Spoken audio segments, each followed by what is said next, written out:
I now recognize Representative Ryan Mackenzie for 5 minutes of questioning. Well, thank you, Madam Chair, and thank you to all of our panelists.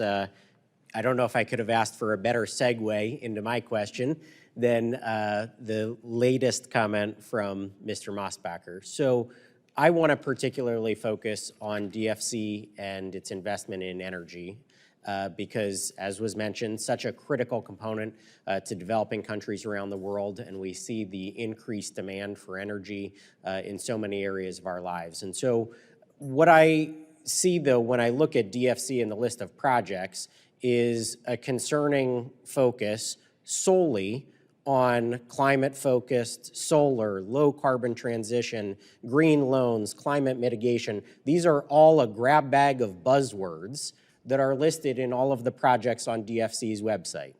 What is absent from that is any investment in fossil fuels. And I have heard from developing countries. I had an ambassador to a developing country in my office just the other day who said that he is seeking out and has been unable to get so far, but is still seeking for an American investment into natural gas in his country because they have a deposit or reserve of that. And he feels like that would be the best thing to help develop their country and move them forward economically and with energy reliability. So when I look at the DFC's website, though, my concern only gets worse when I look at the criteria that is laid out from 2024, April of 2024, the environmental and social policy and procedures. And the reason that's so concerning is because it seems like it is projecting an unnecessary screen on the types of investments that DFC is even going to receive in applications, let alone what they ultimately determine as the criteria that they're going to use to select those projects.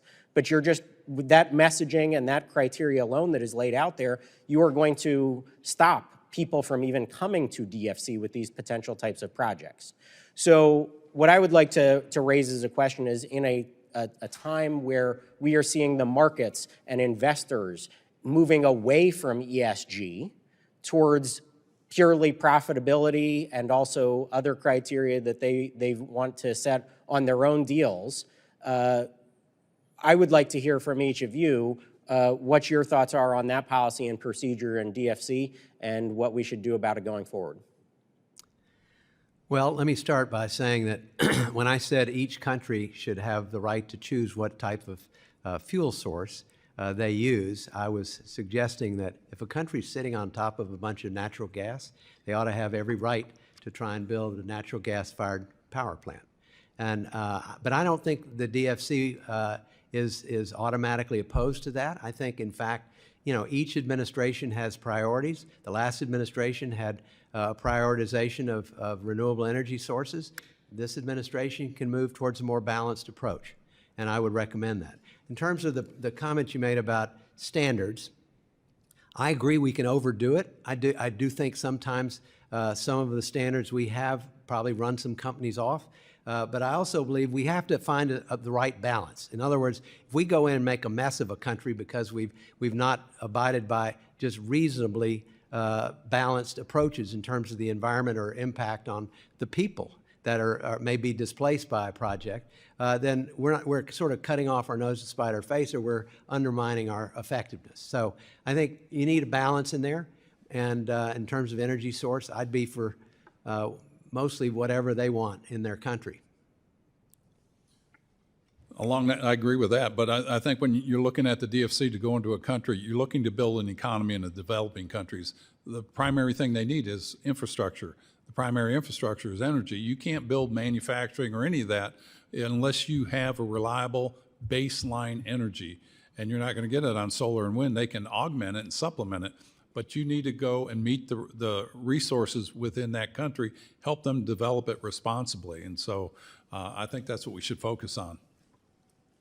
Yeah, I mean, I would certainly hope that DFC doesn't rule out renewable energy where those are a good source. I will say I agree that I think where lack of energy access is a real challenge, where there are places in energy poverty in low and lower income, middle income countries, you know, they need energy to be able to run an economy. And so we shouldn't be ruling out natural gas, particularly when that's a fuel source we use regularly at home.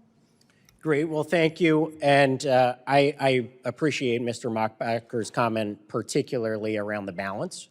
And I think that is something that we can achieve, both environmental responsibility and stewardship, but at the same time developing those energy sources that are reliable, affordable for these developing countries. So I think we need to bring back that balance, and I'm concerned that this policy and procedure in place puts too much of a focus and an emphasis on a certain category. So I would like to see that broadened as we move forward in discussing DFC and what we can do to make it even better than it already is. Thank you, and I yield back.